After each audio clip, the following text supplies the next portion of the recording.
Hey BookTube, this is Kelly. Thank you so much for watching Books I'm Not Reading. I'm here today to do my fourth quarter wrap up and my first quarter TBR. So in October, that was Victober, I read a couple other things, but I did videos. I did a Victober wrap up and I did videos on those books. I will link to that video down below. I also read some nonfiction for Nonfiction November and Curious Adventure, and I did do a Curious Adventure wrap-up, so we've already talked about all of these books. And then there's a few miscellaneous ones, but I still feel like we've touched on them somewhere or another. I did a whole video on Betty Smith. I did a video on Mary Karr. I don't think anyone wants to hear me talk about A Christmas Carol anymore. I read On the Train by Paul Hawkins. I tore through that. And then Stephen Millhauser's The Knife Thrower. It's a collection of short stories. It's very good. So, I mean, again, I've talked a lot about those books in Friday Reads videos. So there's just a few things left that I have read that we have not talked about. So first of all, for work and for just general knowledge, I read this book that Karen Evans sent to me. It's called The Remix, How to Lead and Succeed in the Multi-Generational Workplace. Some things were very useful to me, some things less so for what I do, but I will say it was interesting to read about. This is the first time ever that there have been 5 generations of people in the workplace, and that has a lot of impacts. And how do we take what's best and how do we remix things around to make things, those good things, helpful to other generations, basically, is the gist of it. So yeah, I mean, I read this in about 2 days, and yeah, it was helpful. So thanks, Karen. Okay. I also have a little pile of Newbery and just middle grade books next to me, and so I was hoping to get through more of them, but I did read Julie of the Wolves by Jean Craighead George. This won the Newbery in 1972, and I remember when I read it, I don't know how old I was when I read it, but I didn't get it. And I don't know if it was the structure of the book, the way it moves back and forth in time. But I was reading this and I was more than halfway done, and I was just like, man, I was just like bored. Jason says I should never say a book is boring, but I just wasn't really, I don't know, it felt like, if you've ever watched the reality show Alone, are there any Alone fans out there? I felt like Julie's own version of Alone in the Alaskan tundra. And then, of course, the last probably 40, 30 pages of this book, I was just crying. I just could not, I was so moved and heartbroken, and it was just beautiful and real and very brave for a book that's aimed at kids who are, at least on this copy says, aimed for kids 10 to 14. Time does all things. I finally understand a book for 10 to 14 year olds. So, and finally, the last book that I wanted to talk to you about that was on my TBR is Arthur Meeker Jr.'s The Ivory Mischief.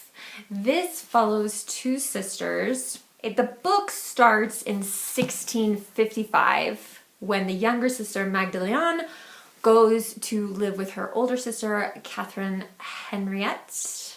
Anyway, this is in the time of Louis XIV. It was apparently a time of French history that people were so prolific in writing that the author, which I felt like this was kind of copying out, he said that he couldn't possibly do a bibliography of this book because he used so many sources. Everyone in the book is a real person or maybe a combination of two real people in a few instances. There are more than 200 characters in this book, which I think was a struggle for me. But Magdalene and her sister are, like I said, real people and just really interesting, compelling characters.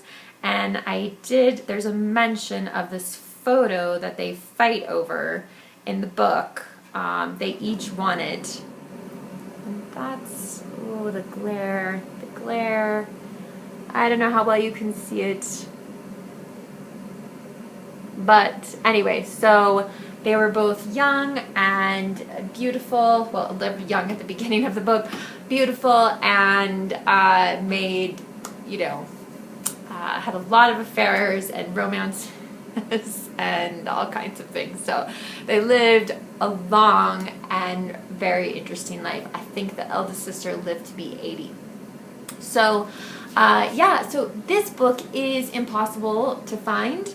I mean, not impossible, but I've seen some copies of it on eBay for like $2.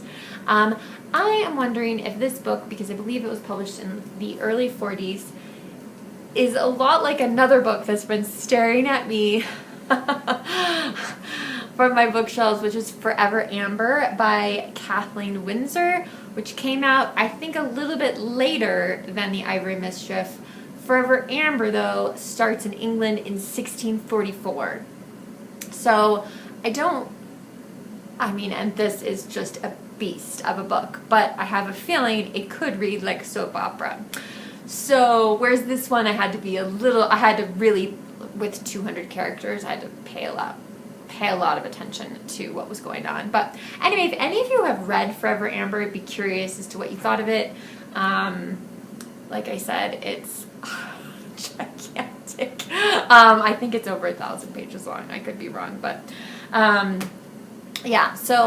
this is my mom's book that I found for her on a free table in the library. So I'm going to give it back to her when I finally get to see her, God willing, sometime in 2021.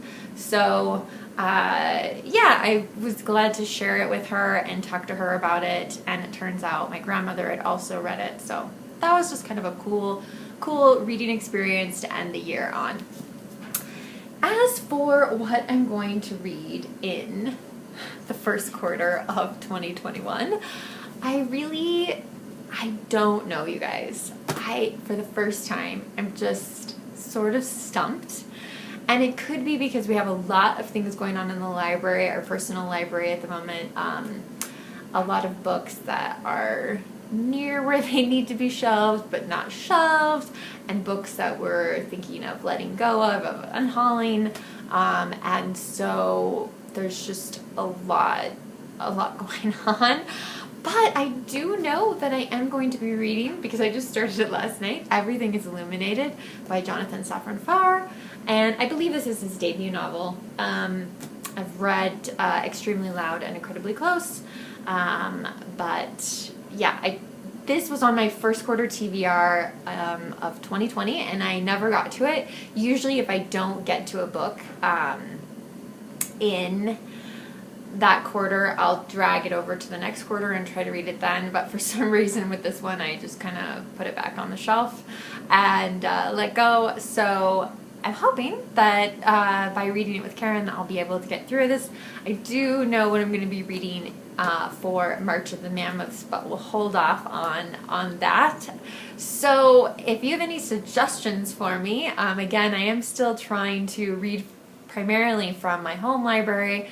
We'll see how things go in the next couple weeks in terms of COVID cases and that sort of stuff, how comfortable I feel using the library.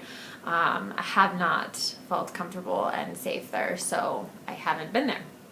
I think I was there twice in 2020, and one of those was pre-COVID. So anyway, you guys, 2020 was just a really rough year for so many of us, and unfortunately for me, like, going through so far the worst stretch of everything since the pandemic started. So I'm gonna do my best to be positive, and that's why I'm wearing silly silver bell earrings and my snowman shirt, and trying to find joy where I can. But if I suddenly vanish off of BookTube for just a little period of time, I will be back. But that's why I'm trying to make several videos today, or to stretch out over the weekend. So please remember to be kind to yourself, be kind to others, and BookTube, I will talk to you soon. Bye.